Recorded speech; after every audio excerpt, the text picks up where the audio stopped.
At that moment Gandalf lifted his staff, and crying aloud he smote the bridge before him. The staff broke asunder and fell from his hand. A blinding sheet of white flame sprang up. The bridge cracked. Right at the Balrog's feet it broke, and the stone upon which it stood crashed into the gulf, while the rest remained, poised, quivering like a tongue of rock thrust out into the emptiness. With a terrible cry the Balrog fell forward, and its shadow plunged down and vanished. With that, the Balrog of Moria was gone, and troubled the Fellowship no more, though he would once again climb from the depths of the ancient dwarven kingdom in the days to come. Gandalf swiftly turned to his friends. "We must continue and escape the orcs."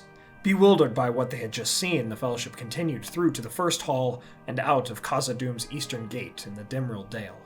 They were scorched, tired, and some were wounded, but the 9 companions were hale. "Lothlorien draws near. We shall find rest there, but we must continue onwards." Gandalf led the Fellowship towards the Golden Wood under the light of day once again. Khazad-dûm was behind them, and Durin's Bane had fallen so far that he would not plague the Fellowship again, yet the dwarves would never be able to reclaim their ancient home, even in the ages to come. The ring came safely to Lothlorien, and with Gandalf still alive, Haldir led the group unhindered to Caras Galadhon, and the home of Celeborn and Galadriel. The Lord and Lady would hold council with the Fellowship, and it is here where Gandalf would decide their next course of action and receive a new staff of white wood. Now, perhaps more than other parts of this theory, this will require much speculation on my part, as we cannot be certain as to where Gandalf had originally planned to take the Fellowship of the Ring in the canon timeline.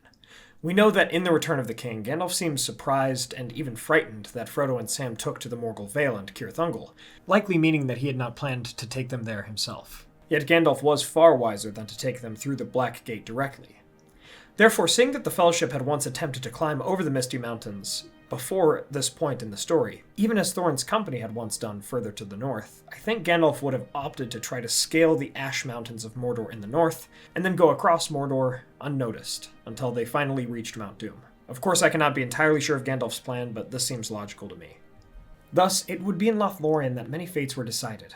Gandalf held true to Frodo and his quest, deciding to stay with Frodo until the task was done, no matter the cost. Yet here is where I think Aragorn would make his argument, like he does on the lawn of Parth Galen in the book, that while Sam, Gimli, and himself would go with Frodo, Merry, Pippin, Legolas, and Boromir would go to Minas Tirith and see to its defense. There would be some protest on behalf of Merry and Pippin especially, but I think Gandalf would agree with this, knowing that they would be safe in Minas Tirith and could provide some good there perhaps. So it was decided.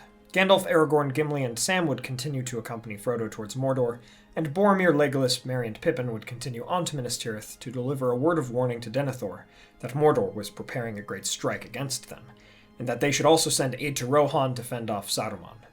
Gandalf would not have forgotten about Saruman, yet he recognized that his charge, Frodo, would come before aught else. Galadriel and Celeborn would also see the depths of Saruman's treachery, hearing the tale of it and Gandalf's imprisonment from Gandalf himself. But they would know that dealing with Saruman overall would have to come after the threat of Sauron, as even Lothlorien was threatened by Dol Guldur. And so the company split in late February of 3019, and while they would take boats from Lorien down the Anduin together for a time, Gandalf, Frodo, and their party would come to the Brownlands and journey east from there, while Legolas, Boromir, Pippin, and Merry continued down towards Tol Brandir, where they planned to hide their boats and continue on foot. Now, since their group only had 4 members, and they would have no reason to be spread out all around near Amon Hen like they did in the book looking for Frodo, I think they could actually evade the orcs and Uruk-hai from Isengard, if only barely, going across the water in their boats to the eastern side, and then making their way to Gondor that way. While that was happening, Frodo and his companions made their way across the Brownlands, having small encounters with orcs here and there, but Frodo was made safe thanks to his friends. The Flying Nazgul would be grounded by the power of Gandalf as they made their way to the Ash Mountains. Gollum continued to track and follow them, but thought it was too risky to reveal himself openly. Back in Gondor, Boromir would find a way to get in contact with the Rangers of Ithilien and his brother Faramir. Having been reunited, Boromir said that he would go back to Minas Tirith with his halfling and elvish companions to speak to Denethor before returning to Faramir with fresh soldiers from the city. Boromir did just that, bringing his friends to his father Denethor, and he told the steward of Gondor about the journey, what he learned at Rivendell, and of the threats facing Gondor from all sides, and of the threat of Isengard facing Rohan, a kingdom for which Boromir cared deeply. Denethor would of course be upset that Boromir had not brought the One Ring nor the Ring Bearer to Minas Tirith, but he would be glad to see his son. Knowing that a great force would surely fall hard on Gondor soon, Denethor did not have many, if any, soldiers to spare for Rohan. Gondor and Rohan were going to have to face their own individual threats before any aid could be sent, one way or another. Since they were there already, Pippin and Merry both entered into the guard of the citadel and pledged their service to Denethor, whom they could tell was a great and wise man. Boromir, Legolas, and some other Gondorians would ride out to reinforce Faramir at Osgiliath, even while the beacons were lit and the armies of Gondor gathered in Minas Tirith. Meanwhile, in Rohan, Theoden was fully overtaken by his ailment. Grima Wormtongue controlled him, just as he was Saruman's puppet. Éomer was captured in Edoras for hunting orcs and Uruk-hai. Prince Theodred was dead. The Rohirrim were being hunted on the plains, and there was nothing Éowyn could do. Saruman sent forth his armies into the lands, burning and pillaging at will, and Rohan became Isengard's puppet kingdom. The Dunlendings were let back into Rome, and Saruman made ready to aid in Sauron's strike against Gondor, and Isengard's forces would come from the north. Coming at last to the Ash Mountains, Frodo and his group made their way slowly through the jagged mountains and cliffs. The Nazgul, who were somewhat aware of this group, were called to the fight in Gondor, and so the remaining companions of Frodo were left alone to aid the Ring-Bearer in making his way into Mordor. By the time they got there, much of Mordor was emptying, as the orcs went to attack Gondor. Gandalf and Aragorn wondered if they should rather be in Gondor, and if they were, they pondered what roles they would have played in combating such a mighty force. Either way, they continued down into Mordor from the other side of the mountains, attempting to stay beneath the notice of Sauron and his servants, coming finally to the slopes of Mount Doom, crossing in front of Barad-dûr. In Gondor, Osgiliath would be lost very quickly. Boromir, Faramir, and Legolas were pushed back to Minas Tirith. Isengard's forces met with those of Mordor's in the north, taking Cair Andros, and the Corsairs took Pelargir in the south. Boromir rallied his folk, taking lead during the siege of Gondor, and he spoke to the hope that yet remained. Boromir remembered back to one whom he had traveled with for a time, one he could call king. He thought about the wizard who sent a demon of the ancient world back into the depths of a dwarvish kingdom. He pondered Frodo and his servant Sam, for though Boromir might have taken the ring from the hobbit eventually, he recognized that that would have only done evil. Boromir spoke to his people of the hope that remained if they could just hold out through the coming battle, as their king-to-be and many heroes from distant lands would save them. And so it was that the siege of Gondor occurred in mid-March, and though Gondor was undeniably doomed by all the forces arrayed against the realm, if the ring could be destroyed, this might turn the tide. Indeed, Frodo, Gandalf, Aragorn, Gimli, and Sam made their way into Sammath Naur, and Gollum was forced to evade Mordor and to turn back, knowing that he could never take back the ring. And so Gandalf and the others had seen the quest fulfilled, bringing Frodo to the crack of doom. Yet Frodo could not bring himself to destroy the ring. This is something else that I'm not sure Gandalf accounted for, as he surely knew that Frodo, who could not bring himself to throw the One Ring into the fireplace at Bag End, could definitely not destroy the ring here.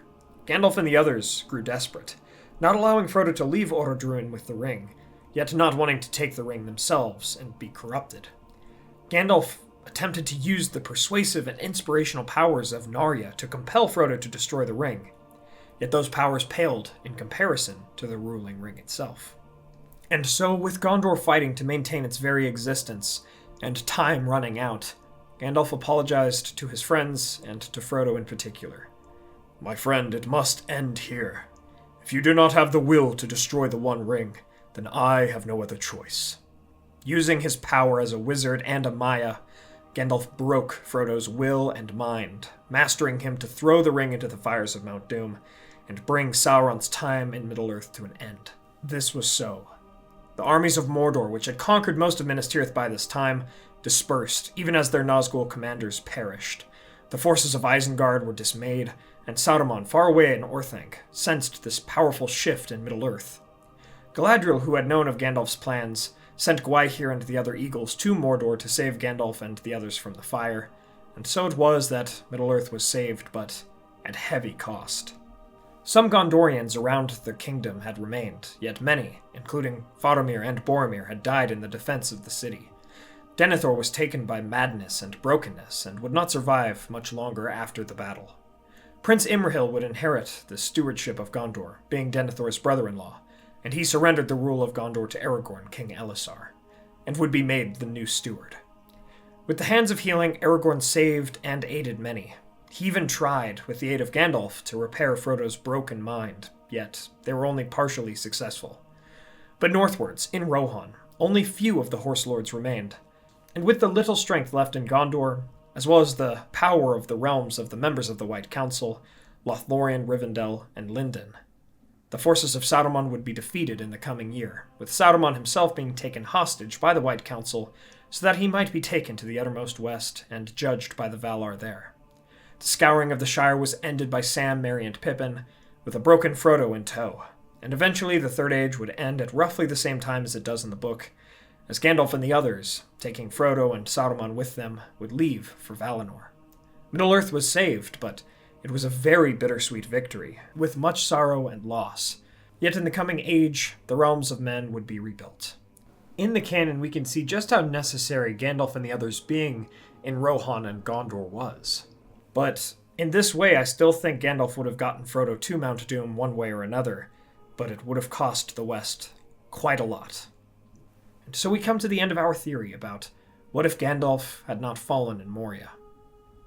From this theory, we see that victory has many forms, and while sorrow might be averted, we must not rue where fate and free will take us along the path, for we cannot see all ends, nor avert all sorrows.